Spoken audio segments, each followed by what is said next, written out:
to Washington. Good afternoon, everybody. I would like to give you an update on our activities around the radio detector of the Auger Observatory. So why are we doing this? We would like to understand the sources of the highest energy particles in the universe, and we had an excellent talk about this topic as the first lecture in the morning by James. And the second point is we would like to understand particle interactions at energies way beyond LHC scale.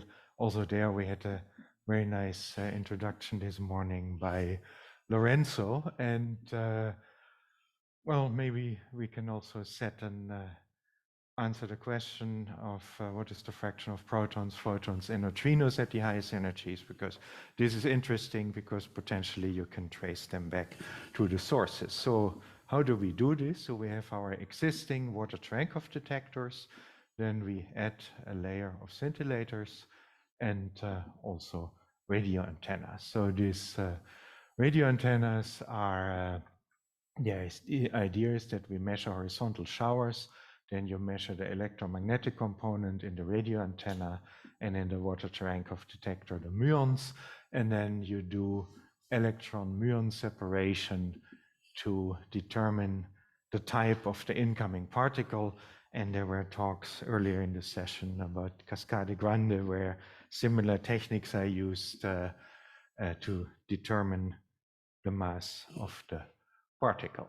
Now what we want to do is we want to equip all of the stations which we have on the 3000 square kilometer array of Auger with this upgraded detector. So then we will have a 3000 square kilometer upgraded detector, in this case a radio detector. And we know from we have in this region here a small prototype called AERA, where we have measured horizontal air showers already. And you see here from this relatively small array, we measured the footprint of the horizontal air showers, and you see here as a function of zenith angle. For large zenith angles, so these are showers coming in more or less horizontally, the footprint is dozens of square kilometers, and so you have dozens of stations inside the footprint, and you get a good measurement of your air shower. Now, to understand the performance from this array, we conducted end-to-end simulations, and this is work by Felix Schlüter. Actually, in the PDF, if you click on these references, you get forwarded to additional information.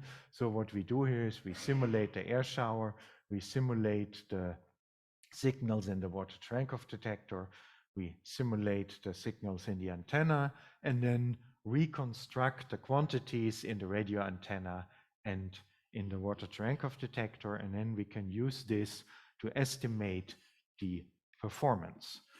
And one of the things you always want to know is what is the detection efficiency. So here is a function of zenith angle. So once again, this radio detector is for very inclined showers. And what we do here is we have a certain threshold that you detect the radio signal in a station. Here we demand at least 3 stations above threshold. And then you see here for the different colors symbolize different energy ranges. And the main message here is above 70 degrees zenith angle, we reach full efficiency, which means here bigger than 97%, above 18.8 in this logarithmic energy scale.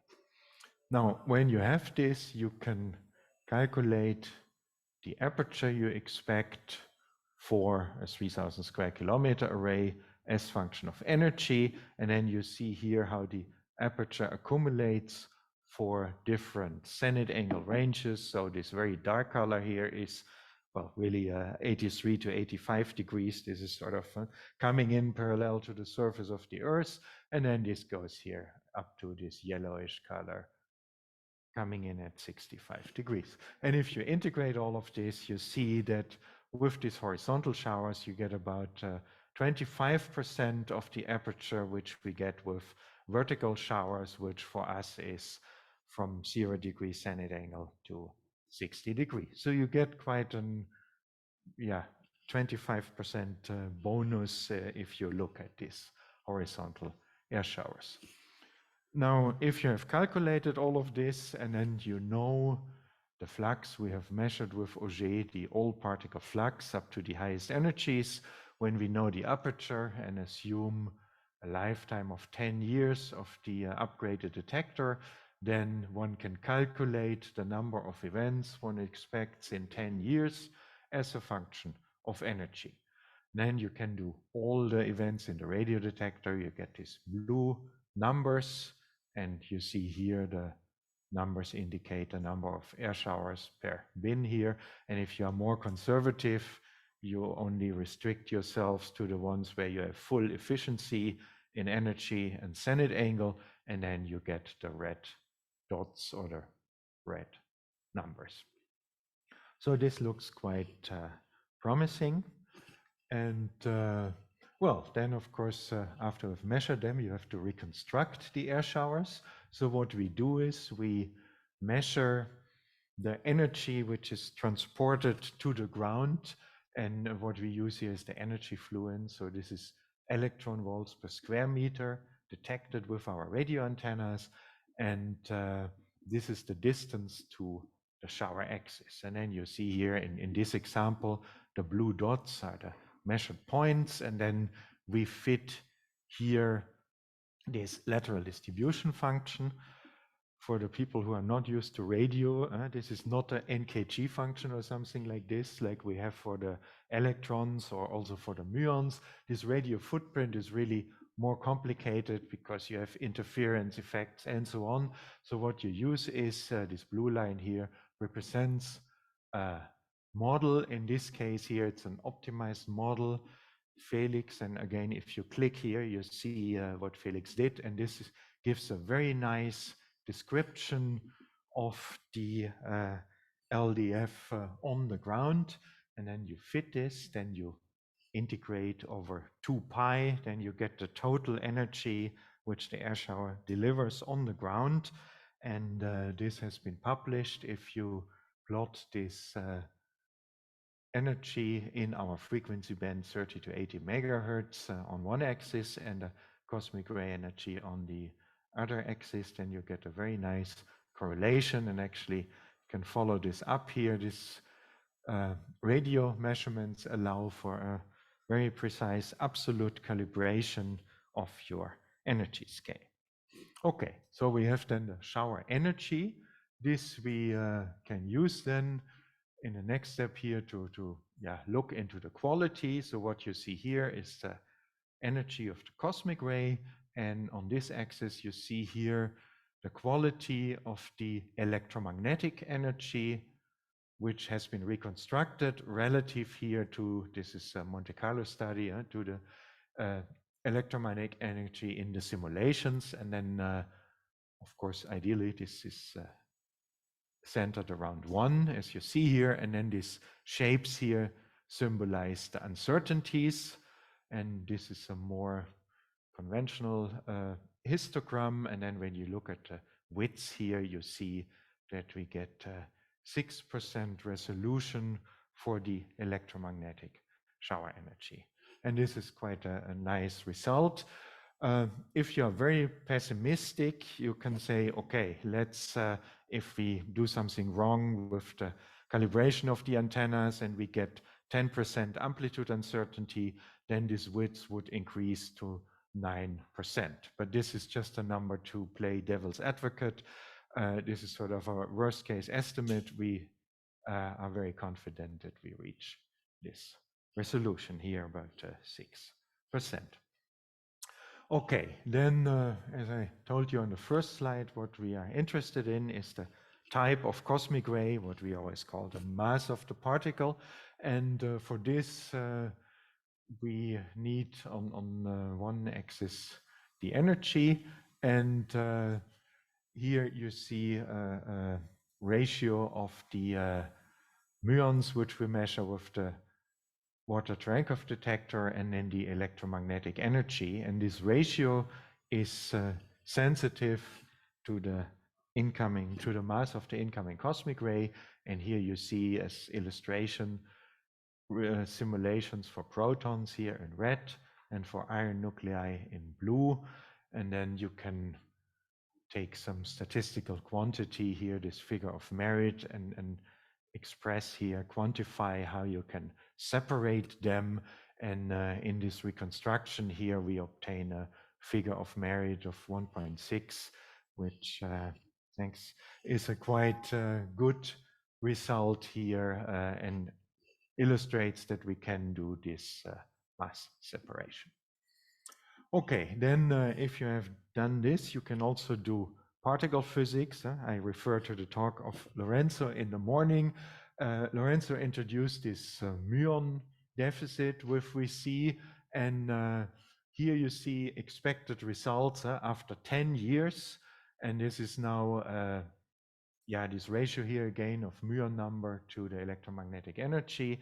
And now these black dots and purple ones, these are two possible scenarios how the flux could look like. And the interesting thing is here the error bars. The green dots is what we have at the moment. This is published, and you see here, depending what nature does, the purple one or the black one, we would get one or the other results. But the important thing is the error bars would shrink, and we could distinguish the scenarios and thereby contribute to the investigation of the muon deficit.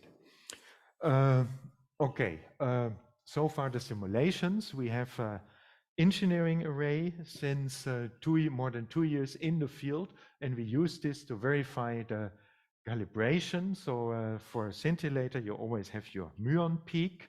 For us, the muon peak is the galactic emission, and you know this, the Earth rotates, so you get this sidereal modulation of the galactic signal. Then you compare this to the measurements, and we can get our calibration constants to some very high accuracy. We use this engineering array to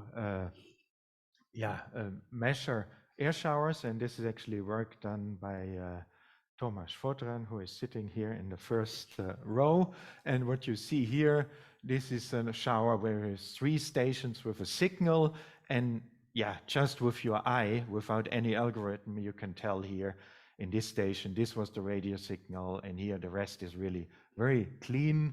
And then Thomas did plot here all the showers which we have, and obviously, since this is optimized for horizontal showers, they all come from the horizon. This is a sky plot. Zenith is here, and then they come from the horizon. What you also see is a asymmetry, more showers from the south, less from the north. This has to be like this. This is emission physics, because you all know the Lorentz force, V cross B. So you expect strong signals perpendicular to the Earth's magnetic field and weak signals parallel. So this all looks very good, and I think Chairman is getting impatient. I'm almost done. We started the mass production of these detectors at this Auger Observatory. So these pictures are 2 weeks old, and you see here the technicians assembling all these frames here, and then they will be installed in the field. We hope that in 2023 we can equip the full 3,000 square kilometers with these radio detectors. Then we will have enhanced the Pierre Auger Observatory with unique features. Our end-to-end simulation yields excellent performance. We have seen that we can use the galaxy as a standard candle to calibrate our detectors, and with the engineering array, we see that performance is matching our expectations. So all of this looks promising, and please stay tuned, and I hope that in 2024 we can show you then first results. Thank you very much. Thank you.